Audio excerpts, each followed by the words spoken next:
Hola, buenas tardes, bienvenidos. Los convoco esta vez para compartir con ustedes una anécdota de la que nunca he platicado, de la que tenía una muy escasa memoria de haber ya escrito. La reencontré anoche por la madrugada. Trabajé sobre el escrito 6 horas más cuando creí que solamente iba a ser un pequeño ensayo de 2 o 3 páginas. El tiempo lo convirtió en 6 o 7. Y en esa estrecha eh,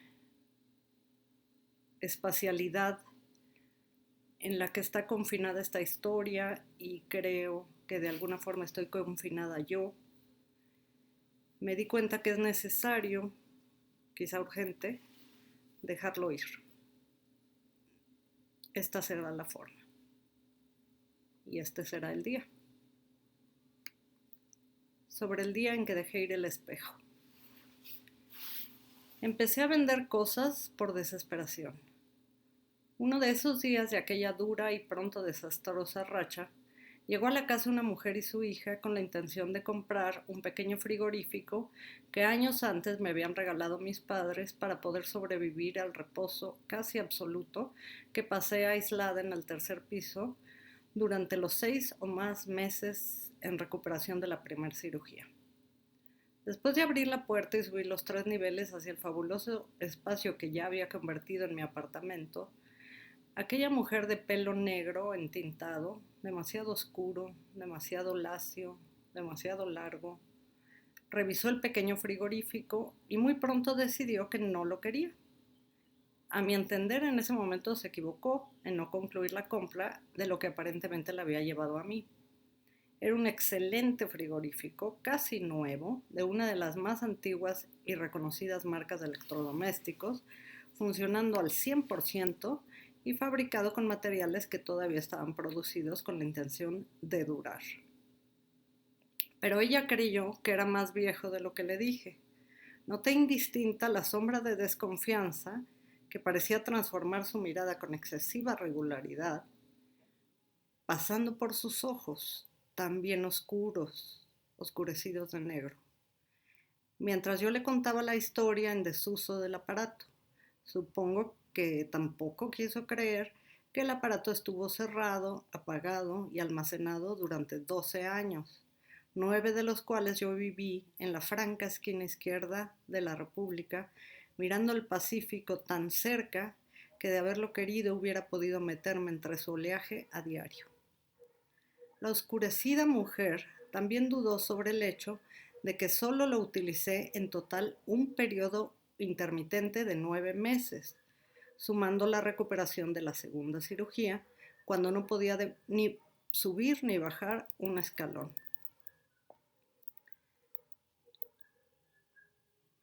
De eso sí que hace una vida, dije, más para mí que para ella.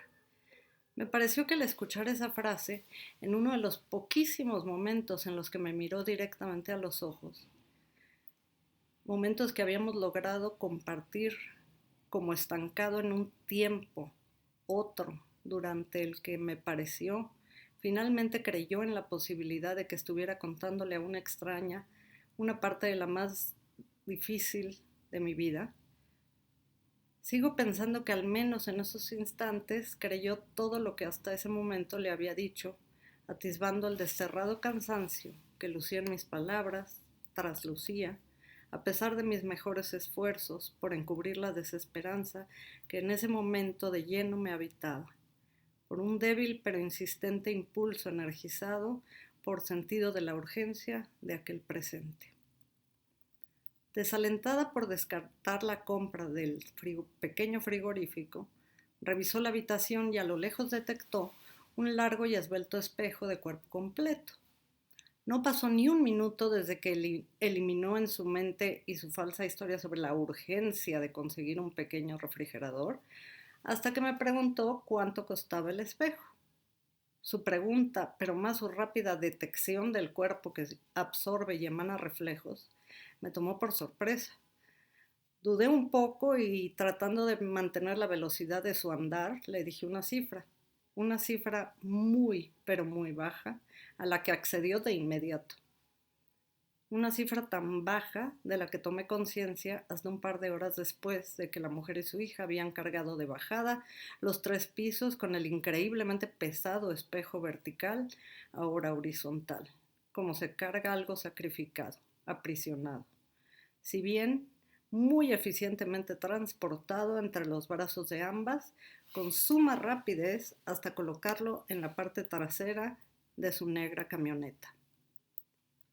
Yo no entendía muy bien lo que pasaba, pero como es mi costumbre, me sentí agradecida, les deseé un buen resto de domingo y me sentí contenta por no haberlas hecho venir para irse con las manos vacías. Realmente no entendí nada. A veces, aunque dure poco, sí que agradezco mi propia ignorancia, pero no supe lo que acababa de hacer. Mucho menos intuía lo que vendría después. En ese momento solo pensaba en una mediocre alegría. Bueno, no quiso el pequeño frigorífico, pero al menos compró otra cosa y parecían haberse ido contentas a comer. Y yo tenía algo de dinero para ir al supermercado por comida. Un par de días después, casi sin querer, me di cuenta de que le había vendido el espejo en un 10% de lo que vale. Me sentí completamente estúpida, torpe e impulsiva, características todas que invariablemente acompañan la desesperación. Los billetes que me entregó con un descarado deleite que solamente después comprendí, se sumaron en unos cuantos artículos ingeridos durante los días subsecuentes. Duraron, si acaso, 3 días. Cuando caí en cuenta de mi gran error, le escribí a la mujer de pelo negro, largo, demasiado oscuro, y le conté mi confusión, sabiendo que ella entendía perfectamente que era casi un robo haberse llevado un espejo de ese tamaño y de esa calidad en el precio que, dudosa, salió de mí sin pensar y condiciones de las que ella se aprovechó de inmediato y por completo. Le expliqué mi equivocación y le rogué que me devolviera el espejo, que había sido un error venderlo, e incluso ofrecí pagarle el envío de regreso y regalarle a cambio 3 macetas de cerámica de una marca bastante exclusiva, donde vivían 3 de mis más hermosas plantas, mismas que a su pasar y recorrer con esa mirada escáner que no supe reconocer a tiempo, le habían gustado mucho, según había dicho, mientras revisaba todas las cosas no anunciadas en venta sobre las que lograba posar la mirada, caminando entre mis espacios sin respeto, conforme me hacía plática en apariencia ligera, despreocupada y amena. Ahora me doy cuenta que era una mujer especializada en llevar a cabo este tipo de compras, confundiendo con un extraño humor disfrazado de calculadas risas y sonrisas al potencial vendedor, especialmente tratando con vendedores inexpertos como yo, que seguramente ella sabía detectar a kilómetros desde hacía muchos años. Entre otras cosas, conforme revisaba los despojos de mi mundo, me contó que amueblaba departamentos para renta. Ya veo con claridad de dónde saca los extras de sus comisiones. A los 15 minutos de escribirle, la mujer me contestó diciendo que con todo gusto me hubiera devuelto el espejo, pero que desafortunadamente ya iba en un camión de mudanza rumbo a Valle de Bravo y que su esposo la iba a matar si le pedía que lo trajera de vuelta.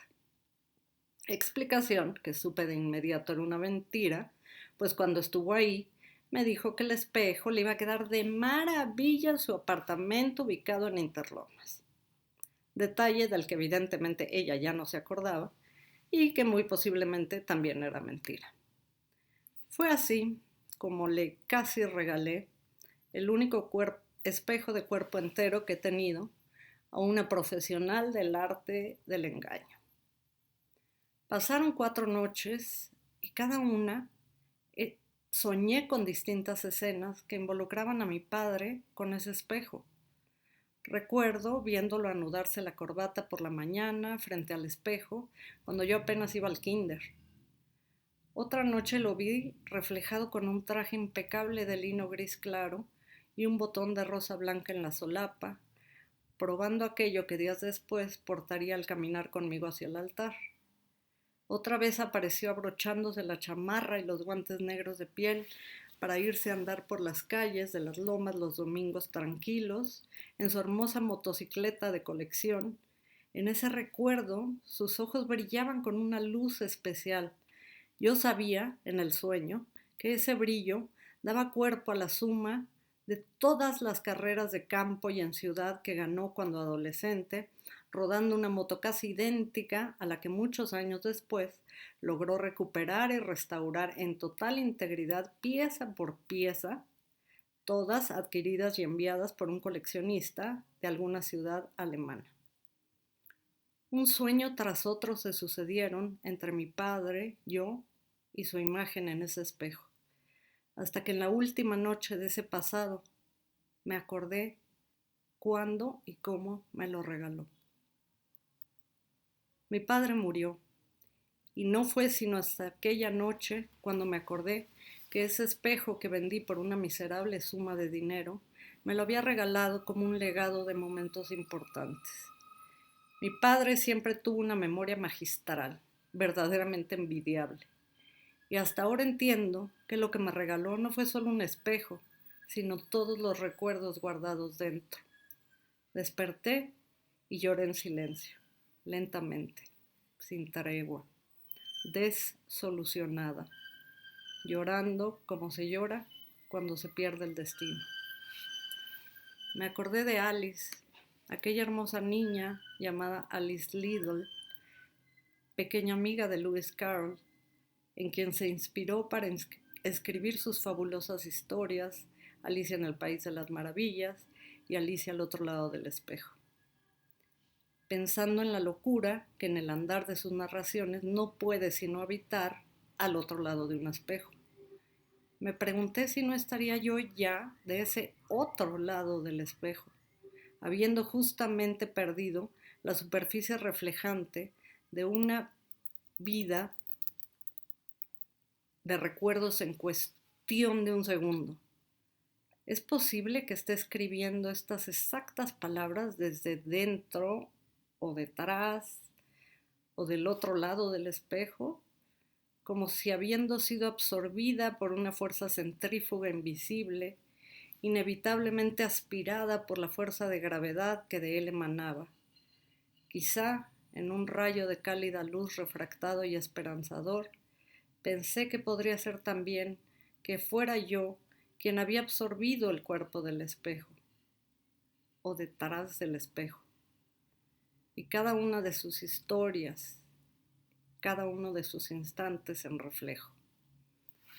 Si bien es posible, sí, es lo más probable, que estas letras sean un intento por escaparme de la realidad perdida hacia la que me había centrifugado fuera del espejo, dentro del sin espejo.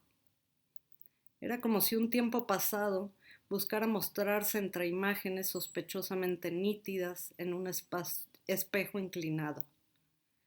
Acontece contra todas las leyes de la óptica, la reflexión y la refracción de la luz, ante un espejo inclinado, que el reflejo de algo, si se logra, no contiene lo que en él buscaba no refractarse, sino guardarse, anidarse como un ovillo pequeñito, discreto, como si para ser capaz de permanecer ahí, apenas casi dentro del otro lado del espejo, asido a sus bordes sin dejarse ser del todo absorbido dentro, sin ser tragado por el infinito centrífugo que los humanos no alcanzamos a ver hasta que ya es tarde, muy tarde.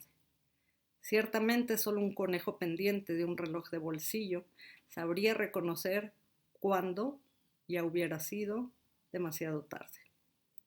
También pensé en Dorian Gray y la suma de su decadencia almacenada en una única pintura que, actuando como un compás de tiempo en espejo, asumía en su lugar el paso de los años y los daños, la degradación del rostro, el desahucio de la mirada. Recordé de nuevo a mi padre, reflejado en el espejo, que no estaría ya nunca más frente a mí, y seguí llorando ya sin lágrimas, ahogada de un arrepentimiento fútil como todo arrepentir. Volví a escribirle a la mujer de pelo lacio, negro, demasiado largo, demasiado oscuro. Le platiqué lo que había recordado, el valor sentimental del espejo. Le propuse pagarle el doble de lo que me había dado. Como era previsible, nada la conmovió. Me lanzó un pretexto detrás de otro, todas mal hilvanadas mentiras, armadas casi sin interés. Me di cuenta de que tratar con ella era inútil y cada vez más hiriente. Borré su número de mis contactos y apagué el teléfono. Después de esa tarde, no pude ya seguir vendiendo lo que no traería a mi casa nueva. Sí, lo sé, son cosas, solamente cosas. Muebles, aparatos, lo que suele englobar lo que inconveniente titulo, más bien otros han titulado, menaje de casa. Y pensé, si realmente supiera manejar el menaje de una casa, no estaría ahora parada frente al hueco largo y sombrío que ocupaba de luz aquel espejo. Pero lo que desde ese día no lograba sacarme de la cabeza ni del alma es que ese espejo no era solamente una cosa de la cual deshacerse. Dentro de ese espejo estaban guardados reflejos de incontables momentos de la vida de un hombre brillante, miradas abstraídas en ideas, sonrisas y dudas de nuevo transformadas en esperanzas, en la claridad que emana e ilumina el legado de una vida bien vivida. Despliegues replegados de imaginarios perdidos para cualquiera que no sepa su historia. Todo esto, la mujer oscura que se llevó mi espejo nunca comprenderá, nunca lo sabrá. Yo, por mi parte, jamás lo olvidaré. Gracias.